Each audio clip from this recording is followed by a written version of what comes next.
देखो फिर चुनावी बरसात में बिल से मेंढक बाहर निकला। चुनाव के सहारे चुनावी दलदल में सत्ता के लिए छलांग लगाने लगा। ऐसा ऐसा ही एक सपना गत दिवस दिल्ली के सीएम अरविंद केजरीवाल ने एक कार्यक्रम में दिखाया।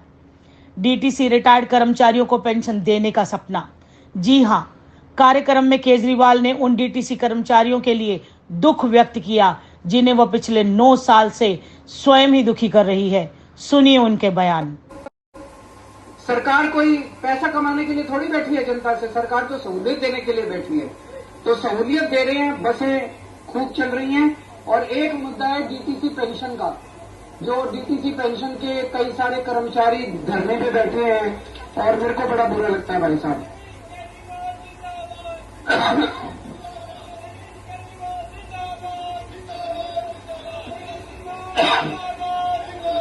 डीटीसी पेंशन के मेरे को बड़ा बुरा लगता है। रिटायरमेंट के बाद बुढ़ापे में इतना बुजुर्ग होके आप लोगों को धरने प्रदर्शन करने पड़ रहे हैं।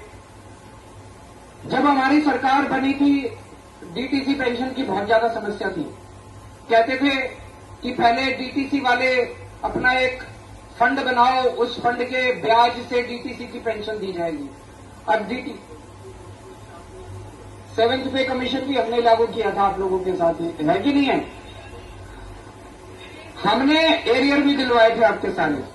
हमने आने के बाद ये तय किया भाई डीटीसी के पास अपना कोई फंड नहीं है, डीटीसी नहीं दे सकती, दिल्ली सरकार पेंशन देगी आपकी।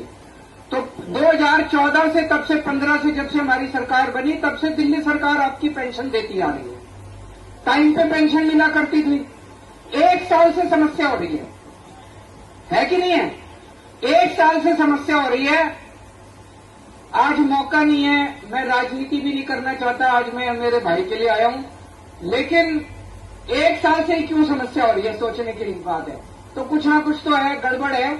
मैं पर्सनली लगा हुआ हूं।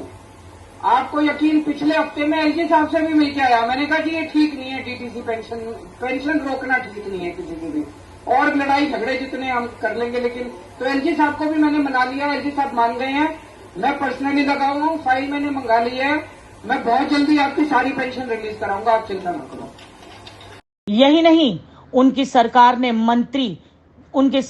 के मंत्री श्री कैलाश गहलोत, जो खुद को दिल्ली परिवहन निगम का मालिक समझते हैं, खुद ही नए नए कानून बनाकर कर्मचारियों को से उनका हक व मेहनताना छीन रहे हैं, उनके अधिकारों को दबा रहे हैं। पूर्व में हुए दिल्ली के चुनावों में केजरीवाल ने चुनावी दौर में दिल्ली की जनता व विभिन्न विभागीय कर्मचारियों से झूठे वादे कर दिल्ली की सत्ता हथिया ली और अब देश के अलग अलग राज्यों में होने जा रहे विधानसभा चुनावों में फिर जनता को ठगने का काम कर रहे हैं। कार्यक्रम के दौरान केजरीवाल ने कहा कि वह व्यक्तिगत तौर पर डीटीसी रिटायर्ड कर्मचारियों की पेंशन को बहाल करने में लगे हैं। पेंशन को लेकर केजरीवाल ने एलजी से मिलने का भी वादा किया। यहां तक कि केजरीवाल ने कहा कि उन्होंने कर्मचारियों की फाइल अपने पास मंगवाई है। यहां सवाल यह उठता है, क्या पिछले 9 साल से केजरीवाल साहब ने कोई भी फाइल अपने पास नहीं मंगवाई, जो अब चुनाव आते ही उनको फाइल की याद आ गई? जबकि पिछले 5 साल से हमारी संस्था caring and social welfare society में चेयरपर्सन रितु मुंजाल रिटायर्ड कर्मचारियों की पेंशन को लेकर केजरीवाल के कार्यालय के लगातार चक्कर काट रही हूं और जितने भी रिटायर्ड कर्मचारी हैं उनको साथ लेकर कोई भी ऐसा ठौर नहीं, ठिकाना नहीं जो हमने छोड़ा हो। देखना अब यह है कि इस बार केजरीवाल सरकार ने जो चुनावी वादा किया है उसे पूरा करते हैं या फिर पहले की तरह अब भी केजरीवाल झूठ बोलकर अपनी राजनीतिक रोटी सेकने का प्रयास कर रहे हैं। जय हिंद, जय भारत।